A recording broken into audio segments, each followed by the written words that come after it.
Hello ladies and gentlemen, I am Scene Screen Guru, and today I'll be discussing a movie I watched. This is Alita Battle Angel. This was a really awesome film. I checked it out on my physical media. I have the Blu-ray disc. I also have some art cards to show off if you guys would like. So like I said, Alita Battle Angel, really awesome manga, anime, which James Cameron was able to adapt into live action with the help of Robert Rodriguez. Um, so I've got the IMDb page pulled up right here. It is about 2 hours and 2 minutes long. It's from 2019. It's a cyberpunk dystopian future quest action adventure movie. And I liken it to, uh, Ridley Scott's, what was his film that he did? Blade Runner. It's very much like Blade Runner. It has a bit of more of a wafery, kids fantasy feel to it. I'd liken it to Akira. So really good original manga, animes. So like I said, the writers, James Cameron, helped with this. The stars Rosa Salara, I believe, and Christopher Waltz, pretty good in this movie. They also had Jennifer Connelly, but she was only in a bit of the film, and then her organs were harvested, which I thought was like really dark and kind of a shade to be putting on that character. But they talk about how Christoph Waltz and Jennifer Connelly were once scientists that lived up in this city in the sky. Their child was sick, so they were cast down to the surface, and then their child ended up dying.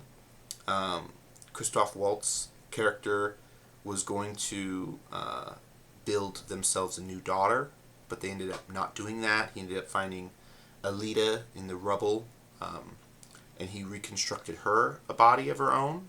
So that was very nice of him. And then, of course, we're introduced to this world where they have rollerball, which is basically like their death tournament game to try to let the champion go up to the city in the sky.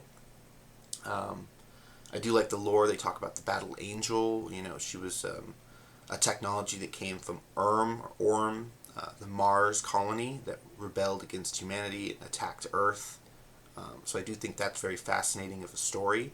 I'm doing this video because I just watched this movie for the first time, and James Cameron announced he's in a blood pact oath with Robert Rodriguez to do not only Alita Battle Angel 2, but he wants to do an Alita Battle Angel 3 as well. And I'm just so ready for this. I think it would be an awesome, fantastic choice for them to work together again.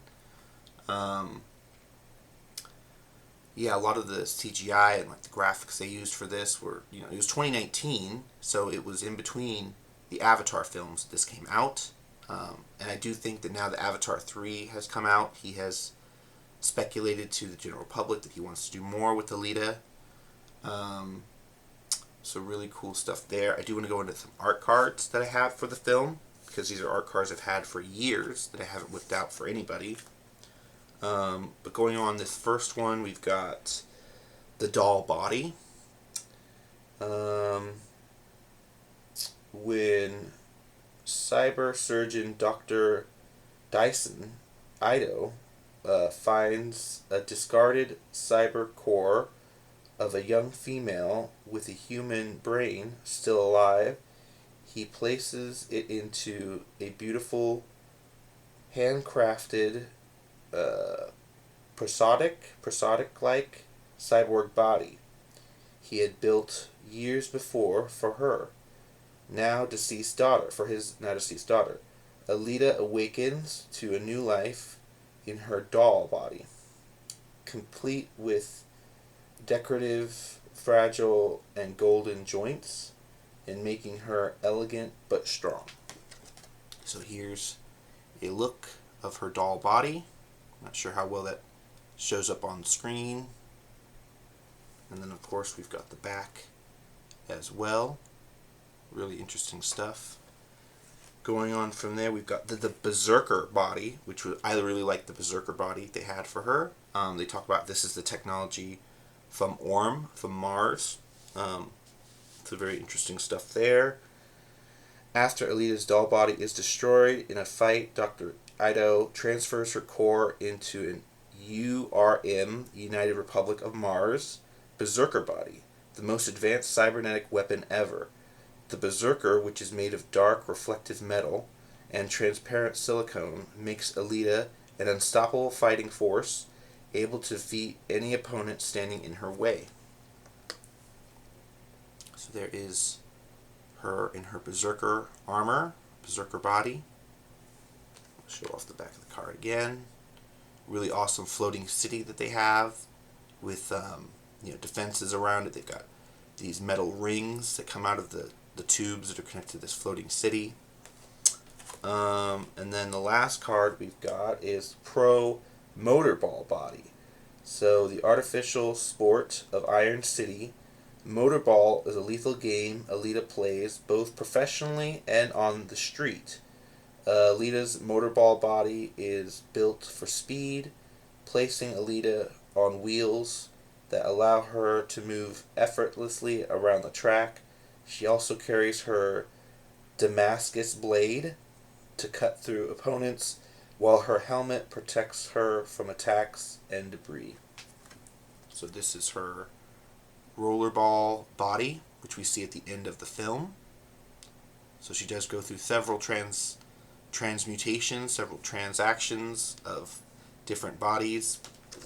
And then of course you see the city on the back of the card, which is very nice.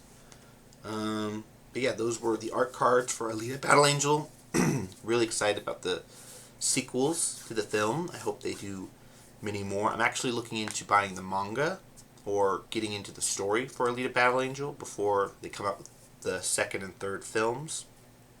So let me know in the comments down below if you guys recommend any specific manga or any specific stories.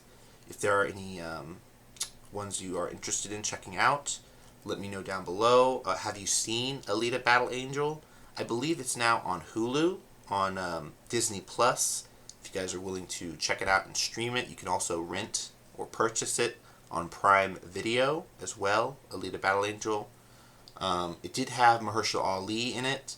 Unfortunately, he didn't play a major role like I was expecting him to. He was kind of a pawn that the people in this city in the sky were using. They did reveal at the end Edward Norton was the man controlling all the robots in Rollerball and Mahershala Ali's character. So I'm really hoping that they bring back Edward Norton as the main villain. Don't just, write him out of the story or replace him with someone else. I'd really like to see him come back. But yeah, a lot of really interesting stuff there to dive into. Hope you guys like the thumbnail for this. But until my next thing I go through watching, or the next book I review, real quick, I will do a book review because I didn't think that people were very interested in my book reviews, but I will do one just for you guys. So going into my Dark Force Rising book, this is Star Wars Timothy Zahn sequel to Heir to the Empire.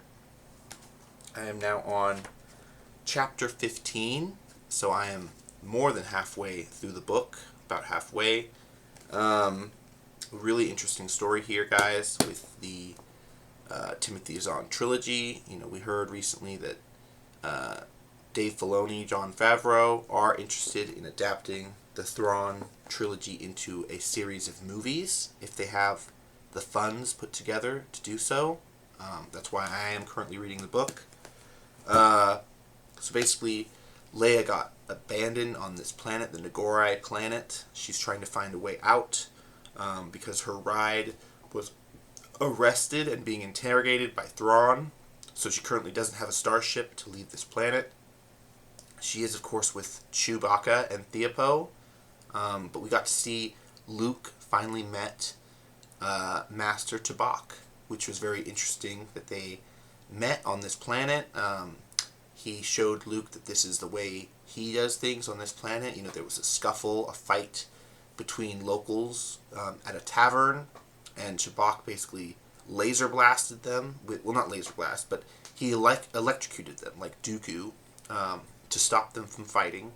and then he settled the argument by making one of the members pay the other.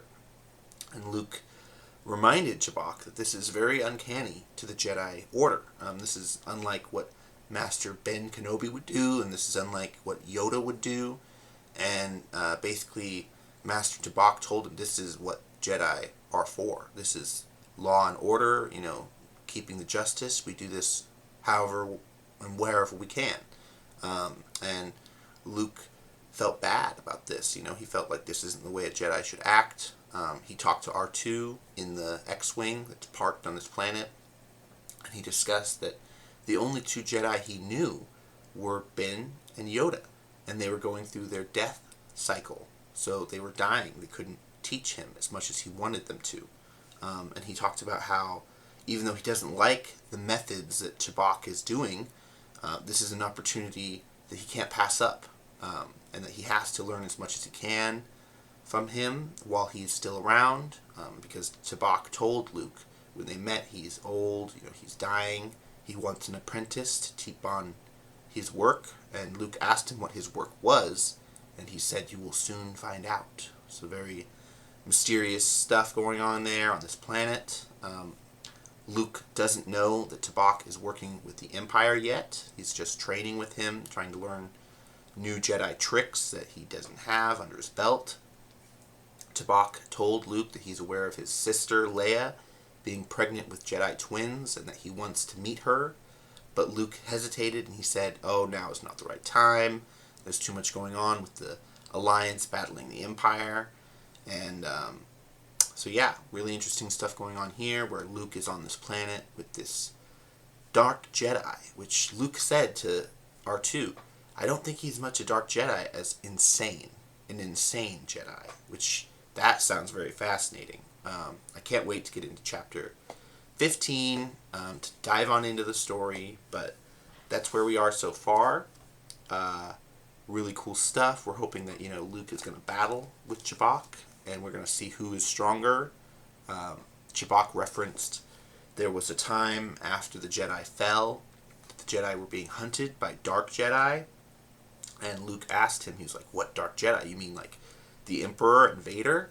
And Chewbacca didn't really say. He addressed that he had fought the last of them many years ago on some other planet. So he's referencing Inquisitors. So that's really interesting stuff tying into Ahsoka.